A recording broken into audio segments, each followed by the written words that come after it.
What's going on, everybody? Welcome back to the Pack-A-Day podcast. I'm your host, Andy Herman. You can follow me on Twitter at Andy Herman NFL. We are a day late to our usual conversation and discussion with Mike Wahle, but I am so glad to be having it nonetheless. You can, of course, follow him on Twitter at Mike Wahle 68. Mike, I am officially in need of some Packers therapy. I needed this conversation to take place. I just want to talk some football with you and enjoy the Packers, in whatever context that will be. How the heck are you doing? Yeah, I'm doing great. I think a lot of people feel that way. It's a crazy season, though. You look at it overall, like, you know, they had a stat out about how scoring's down this year, and all of the rules that they've changed and favoritism they've given the offense, and it's turning out that execution, details, and coaching and preparation just aren't what they should be. And it's like, for me, it's kind of like, for old heads, it's kind of funny, right? Because we've all kind of been saying, the product's not as good. The players aren't playing at the same level. Like, they might be better athletes, but they're not better players. And you're kind of seeing it this year a little bit across the entire NFL. You really are. And I'm very curious to see what's going to happen because of that, because I guarantee you the NFL and the powers that be here, scoring is down, lowest scoring season since 2010 or something like that.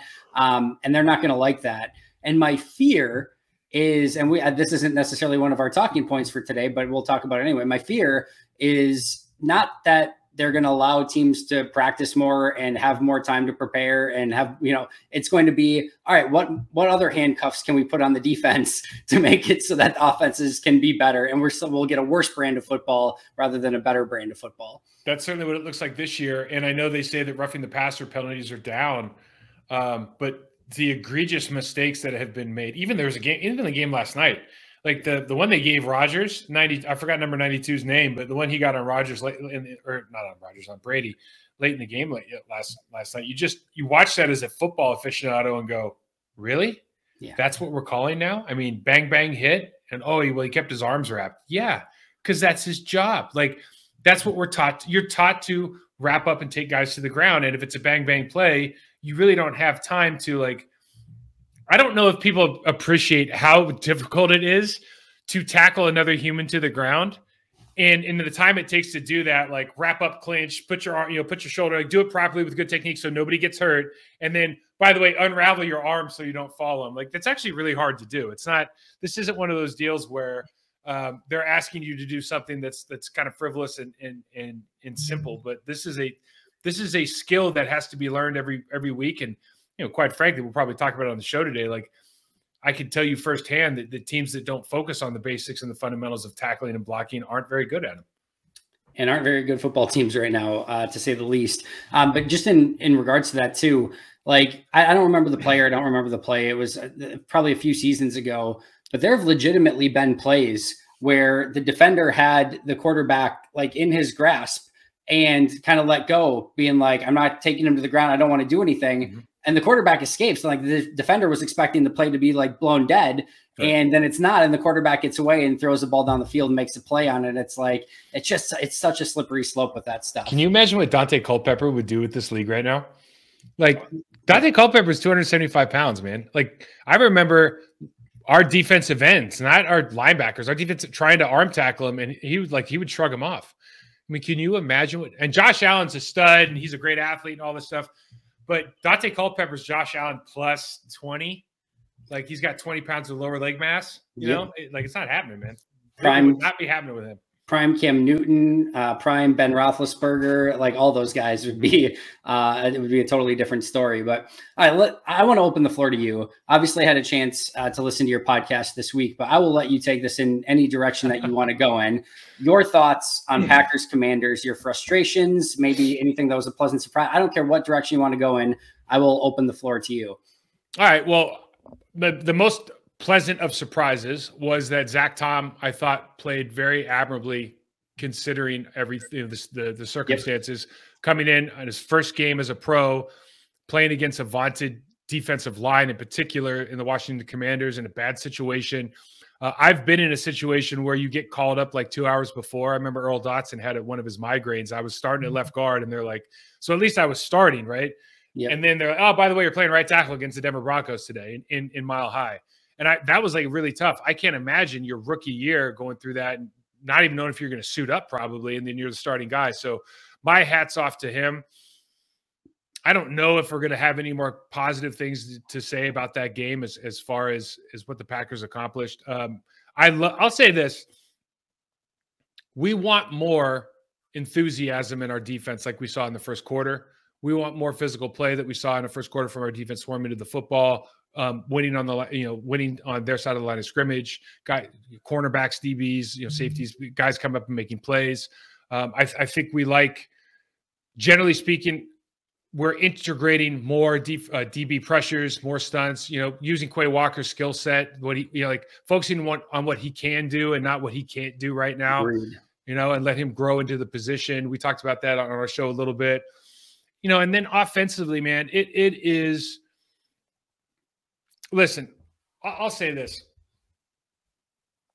At some point, you have to understand as a football player, I think you intuitively know this, but you don't want to admit it. I think coaches don't want to admit it, and I think fans maybe just don't think about it. If there are execution problems, and I'm talking mental errors, pre-snap, post-snap, side adjustments, bad miscommunication from the offensive line, miscommunication between the quarterback and the receiver, and continual technical issues. That is on everybody. That is not on the players. That is largely because I guess what I'm trying to say is, if it is not the responsibility of the coach to make sure that the players that you are putting in the game understand exactly what they're supposed to be doing given the amount of plays that they have, and how they're supposed to be doing it, what their adjustments should be, and how technically they're supposed to go through that process. If that is not the responsibility of the coaching staff, then tell me what is. And so we said it on our show. I've said it on some other shows this week, and I'm not looking to, pick fights with the coaching staff. I'm just telling you, I was a skill development guy in the National Football League when I was on the coaching side. And if the teams that I have seen, and as a player and as a coach, that do not perform kind of the technical components of the sport very well, it is because they are not forced to in practice. It is because it is not a priority with the coaching staff. And so I don't know that that's the case with the Green Bay Packers, but I do know that's the case with literally every other team I've ever been around in my entire life. I couldn't agree with you more. And at some point, it's like early in the season, first couple games, game against Minnesota, if things aren't, exactly the way that they're supposed to be, maybe a little bit of a red flag, but you're willing to maybe turn a little bit more of a blind eye to it and say, all right, let's see how things get improved through the course of the season. When you're seeing the plethora of mental mistakes and errors and lack of execution and technique issues, Devontae Wyatt is still playing incredibly high along the defensive line. He's making plays and hustling and working his butt off to get to plays. But if he just played with solid technique, he'd be a freak. These things are consistently happening over and over. And you just want to see through 7 weeks, the corrections and the improvements. And when you're not seeing it, like you're saying, I don't know who else to hold accountable for that, because if the coaches aren't holding the players accountable and saying that this has to improve, or else of course it's going to continue to happen. You're basically enabling them and allowing it to happen. And how is anything going to improve if that's the case? So I don't know where you go from here. I don't know I don't think there's an easy fix or solution, but I think they desperately could use a bye week, but that's not coming until week 14. Yeah. But man, it's really depressing. The first note when I rewatched the game that I posted out on Twitter is I was astounded by the amount of individual mistakes and mental errors in this game. And it's been the same kind of story 7 weeks in now. Yeah. Well said, Andy. I think that's really all there is to it. We're not fixing the hard thing about the Green Bay Packers is we've seen them have success. You certainly know that there's the skill set available, or they have the tool set to have success in this league against the competition they're playing against, particularly in the last 3 weeks. And when you don't find that success, the only thing you can point to is lack of execution, right? And when you start peeling back the layers on why, it goes back to a lot of the conversations that we've had for the past couple months, the past couple years, maybe in some cases, as far as what are the priorities in the building as far as developing talent. Are we developing the scheme ability of players to run what we draw on paper, or are we developing these players in totality so they can make the necessary adjustments on the fly, so they use the proper technique, so they're comfortable automating their technique, so they can make the most decisions possible. Like Devontae Wyatt's actually a really good study, because it's fair to say that if Devontae Wyatt's been doing it wrong for 4 years at Alabama or at Georgia, excuse me, then, fixing all of his stuff in 6 weeks is probably, it might not be. But if you're not seeing any incremental improvement in that area, and he is working hard, then you go, okay, if the guy's working hard, then he probably wants to be good. Like, you can just kind of go down the ladder, right? And if he's not doing it, but if the most obvious thing is he's playing too high and they don't have a program in place to help him play with lower pad level and better leverage and better hip hinge and all that kind of stuff. If they don't have that program in place, it's because they either don't know how, or they don't feel like it's a priority. And again, I'll just go back, being a guy that taught blocking and tackling specifically in the National Football League for years with teams, the guys that aren't very good at it, the coaching staff doesn't prioritize it. It's really that simple, because they want to put it in their scheme and they think that's the most important thing.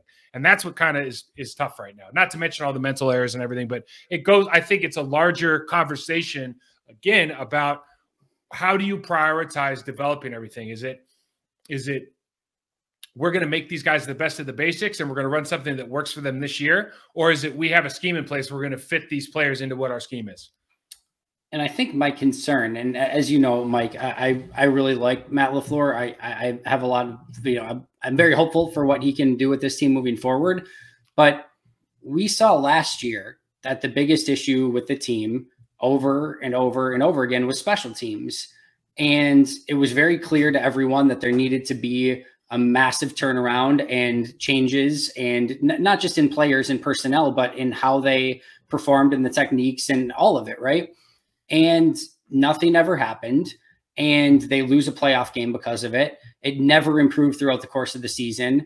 And then in the offseason, it was like, okay, we're going to bring in, new special teams coordinator, new special teams assistant coach, new special teams quality control coach. We're going to bring in Rudy Ford, Keyshawn Nixon, Dallin Levitt.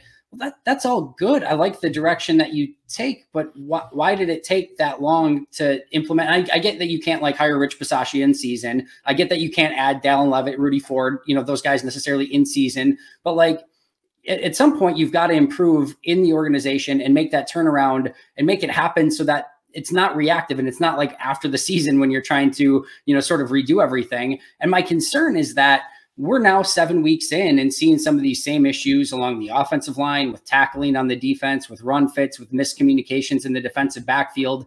Like, if this is going to be another scenario where you go 17 weeks plus, hopefully, in trying to fix those issues, and then in the offseason, you're like, all right, we're going to change out some coaches and get some new guys, and that's too late. They've got to figure out solutions right now and try to get this thing back on track. And that's where I'm concerned, because we didn't see it last year with special teams. And this is why we keep having the conversation, unfortunately, right? It's where does the buck stop and who does it stop with? I think that's part of the conversation. And then why are we so slow to react? And usually the answer is because you have Aaron Rodgers, and Aaron Rodgers kind of fixes a lot of problems. And especially when we had Devontae, he fixes a lot of problems. We talked about it on this show last week. And again, I have the utmost respect for coaches in the National Football League and what they have to go through, and this kind of stuff that they have to deal with from people like us. But at the same time, that is a very coveted job. That is a job that holds a high responsibility, and you get paid well for it. And the question does have to be asked, if you continue to have the same issues, if you don't see growth during the season, like Andy, when I was playing, I tried to get 3% stronger every year. Not everybody tries to do that, but that's how I think about things, right? This job isn't that hard except for Sundays and maybe one Wednesday a week, especially now. So I can get strong. I can improve myself during the week. My technique can go up during the week. You can improve as a human while you're playing. And a lot of teams, the mindset is we're never going to feel as good as we did on the first day. And that goes kind of for everything across the board. We're never going to be as innovative as we were on day one. We're never going to be able to we're not going to be as nimble and agile as we were on day one. And when you get into that, fixed mindset, lack of a better term right now, but kind of the Carol Dweck growth mindset thing. Like if you don't have that and you're not willing to be fluid and agile in this situation, in this environment, and like rattle the cage, like if you got a guy who's dropping this many punts, guess what? He's not your guy. It's real simple. And if it takes somebody to, get fired for that to happen, it's like, Andy, Green Bay Packers have never had this before, but there's a lot of quarterbacks in the league, like Matt Ryan, like Tannehill was for a minute, Marcus Mariota. You call them, you grade them by how many coaching staffs they've gotten fired. Okay. And what happens is when you have a top level quarterback, that trickles down to the punt returner and the special teams coordinator, right? Or it manifests in different places, but the problem is still the same. We have to be able to disassociate whatever relationship, whatever non-objective measure you're using, and say, look, man, this isn't working. Like you drop one punt, okay, my bad, right? You drop two, you're at the bus stop. And I was beyond shocked in the game, and tweeted so immediately when after Amari muffed the third punt, and of course the first one in that game, but his third on the season in Game 7. Mm-hmm. And then after that, who's back to return again? And it was Amari Rodgers. And then this week, Rich Bisaccia asked about Amari Rodgers and will he be the returner? And it sounds like at least he's very much in the conversation. If not, he's going to be the guy. To Rich Bisaccia's defense, I am going to put a little bit more blame on the front office than I'm going to put on Rich Bisaccia for this one, simply because I don't know that there's a great option, period, on the roster. The guys that had done it all training camp, Randall Cobb out with an injury right now, clearly not the guy that you probably still want returning punts at this stage of the game, even if he's 100% healthy. Romeo Doubs, who I think dropped everything that touched his hands this past game. Do you really want him to be the guy that is back returning punts? That is cause for concern. I know some people thought maybe Samori Toure could do it. I'm not necessarily against that, but all of a sudden you've got a new guy, rookie, who hasn't done it before back there in a game that's extremely close. All of that, I'm like, I will give some level, I guess, of accident forgiveness for, but like in the week when you've got a 16-man practice squad that you can add guys to, that you've got a 53-man roster, to not have somebody at this point, like Amari Rodgers has gone out of his way to tell you who he is as a returner and probably as a receiver as well, but certainly as a returner. You've already axed him as kick returner. He's down to one job. He's literally down to one job, and he's muffed it or fumbled it 3 times in 7 games. And maybe that would even be forgivable if he was the most dynamic returner, if he had like Devin Hester-esque return skills, right. But he's the most pedestrian punt returner in like the league right now. So it just makes no sense at all. It's another level of frustration. It makes you wonder who's calling the shots. Yeah. At every level. Right. And probably again, a larger discussion, but oftentimes I can tell you from experience, when that is happening, it's happening because Rich Bisaccia maybe doesn't have final say there. Yeah, which would be concerning to say the least. You mentioned the accountability. You mentioned players who are making mental mistakes. Maybe it's time to, make the change, whether it's Amari Rodgers, whether it's other players. That sounds eerily similar to what maybe a certain quarterback said this week that got, some hot button topics and articles and everything else through the course of this crazy week that I think everything in Packerland was imploding and cannibalizing itself. I just want to ask, what was your overall take on Rodgers' comments this week and his, leadership and his overall play this season so far? Loaded question, no pressure. Yeah. I'll break it down as much as I can there. So I don't have a problem with what he said. I don't know that Amon and I talked about this yesterday. Back in our day, we had conversations face to face. I went through a similar thing in the offensive line room with the Carolina Panthers, and you go and you have conversations with the individual because that's the kind of respect you have for him. I don't know if Aaron Rodgers is literally a different generation than the people he's talking about. Right? Yep. He's 10 years plus. So he's a different generation of these people. So having those conversations is not something they're comfortable with. And maybe it's just that's not available to them right now, although I think anything's available to Aaron. But I said this yesterday, and I believe it. I just keep going back to it, is you look at the timeline of events here. Aaron Rodgers says we're making too many mistakes early in training camp. Guys aren't playing the way they should. We get into the season. He's clearly frustrated. He then says we need to simplify the offense. Everybody thinks that debates on what that means. I think to me it was pretty obvious what it meant. We need to get guys good enough at the small amount of concepts that we're running so they can run it like it's the back of their hand. And then we go and have 2 more games, and now he's touting out there's 20% mental errors on 20% of the plays. And for me, it's like, who do you really think Aaron Rodgers is talking to right now? For me, it's so clear to me that I'm sure he's talking about certain players, but he's probably, to me, he's got to be talking to the person in charge of deciding how simple the offense is, who's teaching it, who's calling the plays, who's deciding what players are in or out of the game. Like, he's talking, and he put himself on the same level as the coaching staff and Goody and all those guys. Like, he literally said that, I'm going to hold people accountable. And he started ripping off all these other coaches, Steno, all these guys are going to hold people accountable. That's who he's put himself on that level. So Aaron is saying, look, I might not have the cachet and the power to literally make these changes, but I'm telling you, I need help.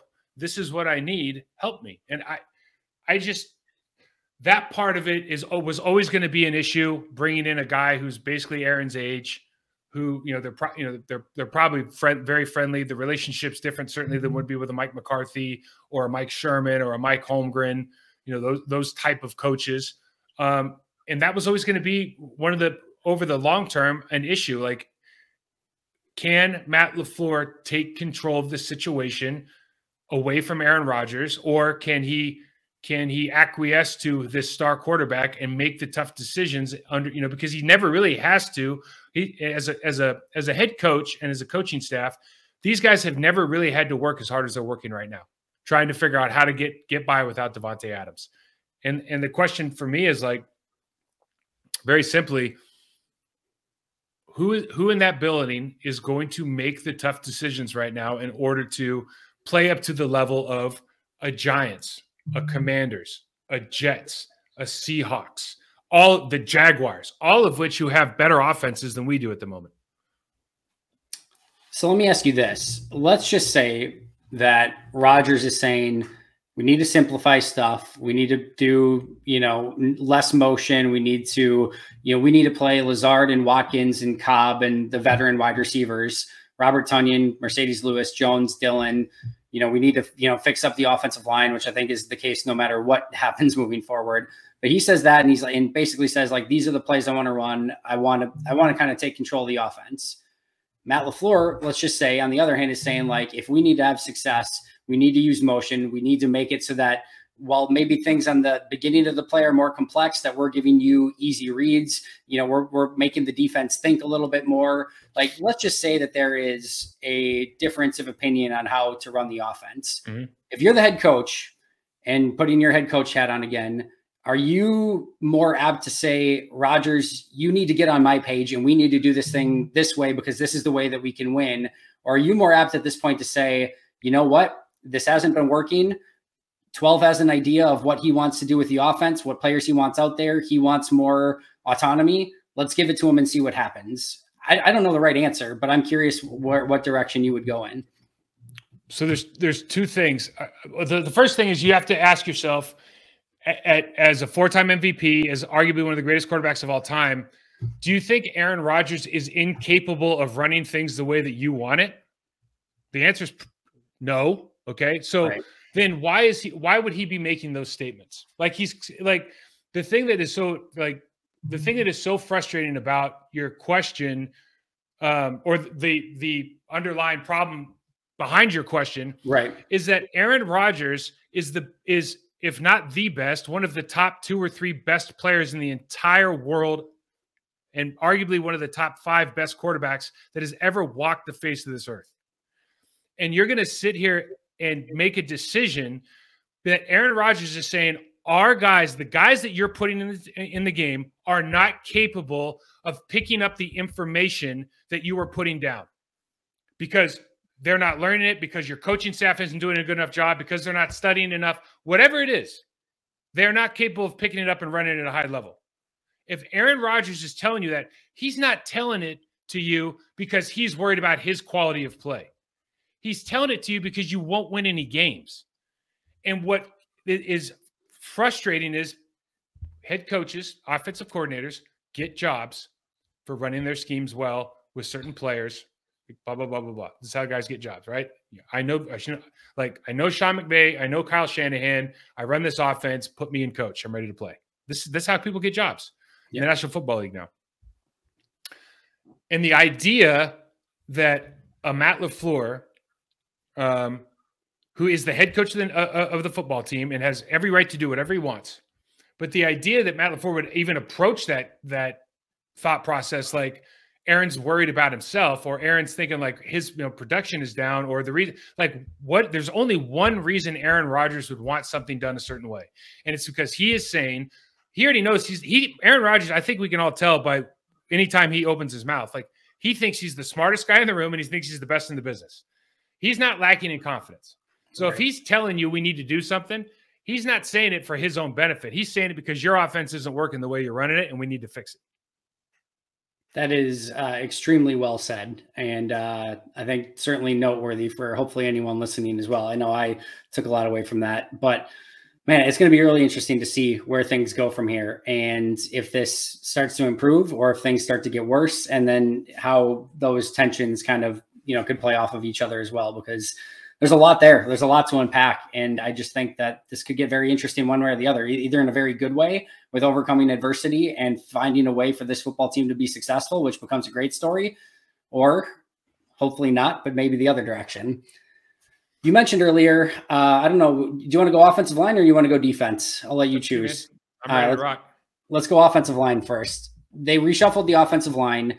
Just kind of in general, we talked about Zach Tom a little bit. I agree. They didn't ask him to do a ton. They helped him a little bit, but I thought overall first start like that, you couldn't ask for anything more than that. But you've got Zach Tom, which is supposed to be Bakhtiari at left tackle. And then they go Elton back at left guard, Josh Myers at center, Running at right guard, Yash at right tackle. What were your initial impressions of that makeup of the offensive line? It's still a work in progress. I think the unfortunate thing that you saw this week was that they were beat on a couple plays, particularly in the run game early on, right? We got EJ he got beat on a poor second step. He got beat across his face by Jonathan Allen. So you lose 6 in the backfield. We had some miscommunication on the right side. They got penetration, got beat in the backfield again. And what happens is right now, as opposed to like the team we're about to play that literally can run anything, they're just like, everything works, man. Like we can run anything, right? And we used to be that way. And we went from we could run anything, anything's going to work. Aaron and Devontae will make it work. Aaron Jones will make it work too. Now we have, that play sheet gets really freaking small really fast. And all of a sudden nothing works, right? So it's like, oh, we can't run play side, left side because EJ's getting, he's crossing over. He just got beat for a 6-yard loss. Like all those 16 plays are out. And so what happens is you go away from all this stuff and you turn around at the end of the game and arguably your best offensive player has 8 carries, 12 touches total or something like that, like some ridiculous number. From an offensive line, look, Josh is going to be a competent pass protector. He's not very good in the run game. I don't think anybody, misrepresented him as like this powerhouse run blocker, but he does a good job in pass protection. You're going to have to cover some of his run game stuff up by putting Mercedes Lewis next to him, running fullbacks at him, or tight ends across the backside of the ball, putting him in double teams on the backside B blocks with JRJ. I think JRJ did a great job of transitioning over. I think that's really tough.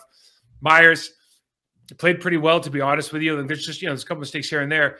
I think, this is one of those things that really sucks, Andy. And I've been in this position where you come off an injury. I haven't been in this position, but going back and forth across the center. Right. So you think Elgin Jenkins, he blows his ACL. He's a Pro Bowl guard, really good. Whether or not he was one of the best guys in the league, I don't know. He was a good player. Yeah. Right? Blows his knee out. And then he comes back and they're like, hey, by the way, you're not only going to move across the ball to the right side, but you're going to play tackle now. Surprise, surprise. Oh, you've never played there before. Tough. Like, that's what we're doing. So then you go out there and he struggled. Like, let's not sugarcoat it. He didn't play very well. But that's what happens when you come off an ACL, go across the ball, and start a new position. Like, it's really hard to do. All three of those things are hard, and you had him do all three at once. Now they put him back at left guard against probably the second best defensive tackle in the league. And his first game back, he didn't play very well. And you're just kind of like, you literally just did the same thing. You took away the ACL, but you moved it back across the ball, and you put him back at guard against one of the best players in the league. And it's like, it's really, I just feel bad for the guy, you know, and he's a tough kid. And he's good. Like, at the end of this, in 10 years from now, everybody will forget about this. He'll be probably in the Packers Hall of Fame. But like right now in this moment, it's tough to see because he just makes some mistakes. He gets beat inside for a pressure that throws off, you know, a pass that could have been completed downfield. All these things kind of happen. You're like, that's not who he really is. But it's really, really hard to be a specialist and then all of a sudden have to be a specialist over here and a specialist over here. You're not even a generalist, right? Because it wasn't like he was our swing guy. He's like, you're right tackle now. Oh, by the way, now you're left. That's really hard, man, especially coming off an injury.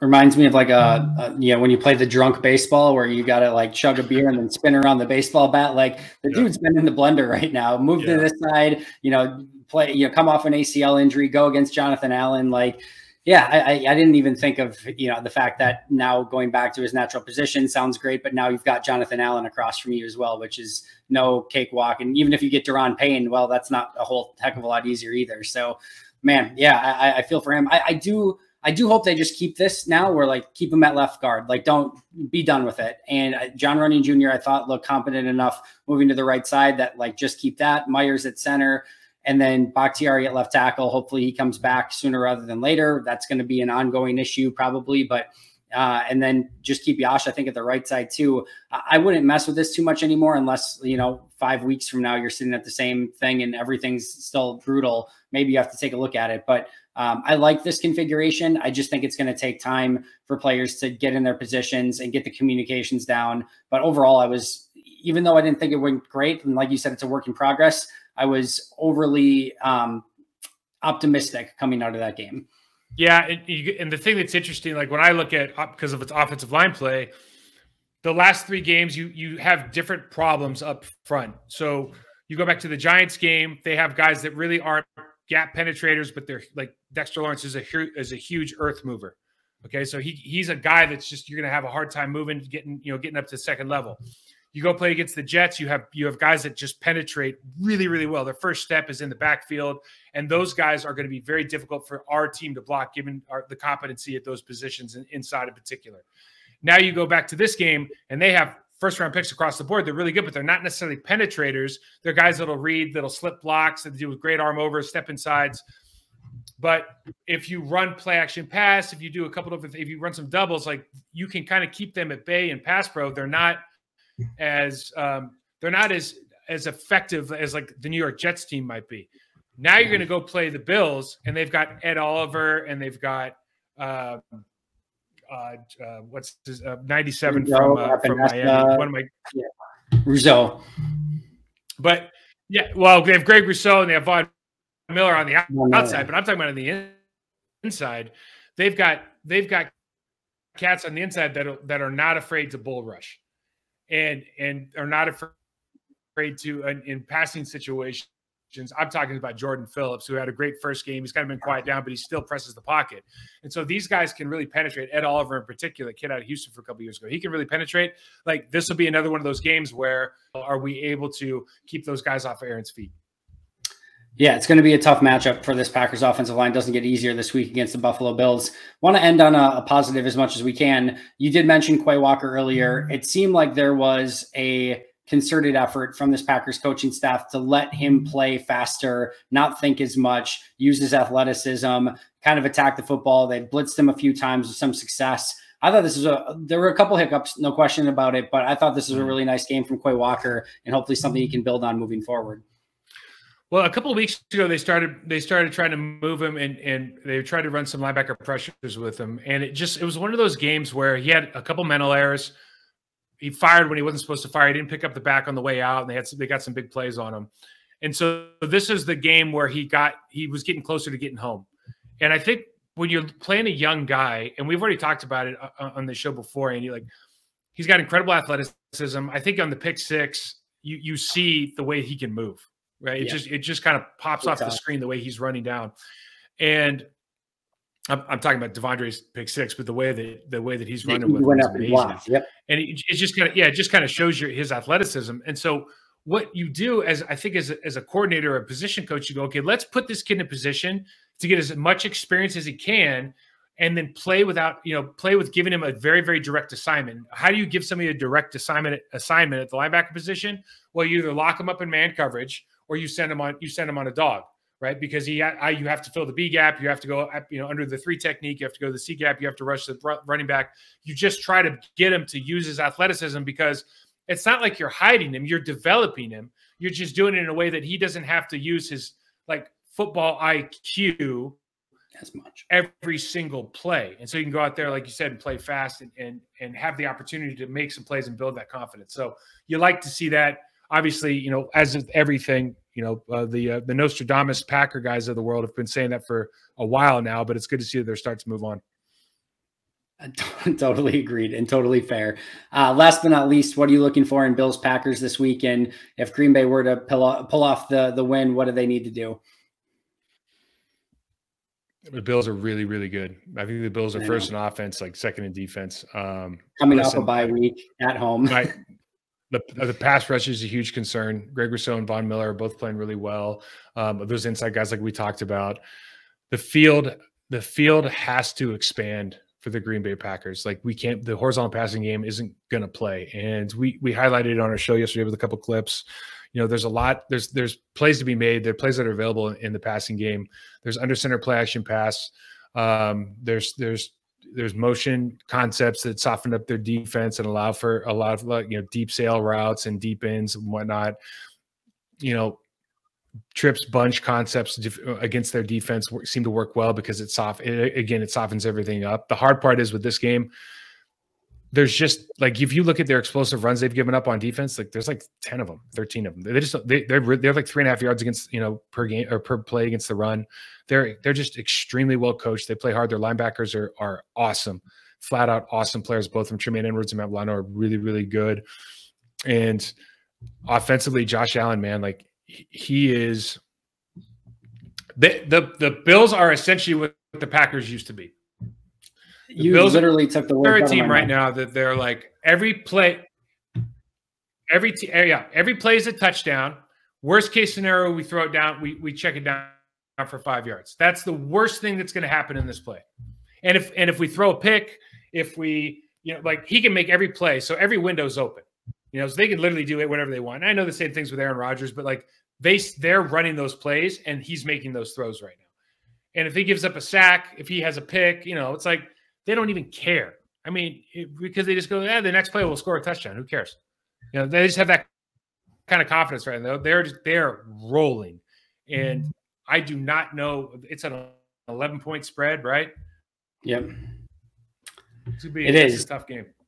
Yeah, this Bills team reminded me a little bit of when, and like I said, you kind of took the words out of my mouth earlier, of when the Packers with Favre were really starting to hit on all cylinders. And Reggie White to Von Miller, you've got a bunch of young talent. They've got veteran talent. They can run the football. They can stop the run. They can pass the ball. They can stop the pass. And it just feels like this is their 1996 Packers team where they've got everything that they need. They can finally get over the hump. I think they're better than Kansas City, where the Packers kind of needed to get over the Cowboys and the 49ers with Aikman and Young back at that time. It just feels like now is their time. And it's a really fun team to watch. I'm glad that, sometimes you've got really good football teams that are either boring to watch or they're a good football team, well coached. They're doing everything the right way. They've got an extremely talented quarterback. Mm-hmm. So I'm super happy for them. Stephon Diggs, I'm so happy he isn't a Viking anymore, so I can cheer for him because he is one of the my favorite just overall players, route runners. Yeah, he's good. Just a really fantastic football team. Mike, phenomenal stuff as always. I love this every single week. Where can we follow you on Twitter, and where can we find your podcast? Yeah, check out the On My Block podcast anywhere you get your podcast, Spotify, every bing bang bang. Mike Wahle 68 on Twitter, WAHLE 68 on Twitter, and then Process to Perform on Instagram. Andy, thanks as always for having me on. Yeah, you bet. Make sure to check out Mike on Twitter at Mike Wahle 68. You can follow me on Twitter at Andy Herman NFL. You can follow the podcast at Pack-A-Day Podcast. That does it for us today. But until next time, and as always, go Pack Go.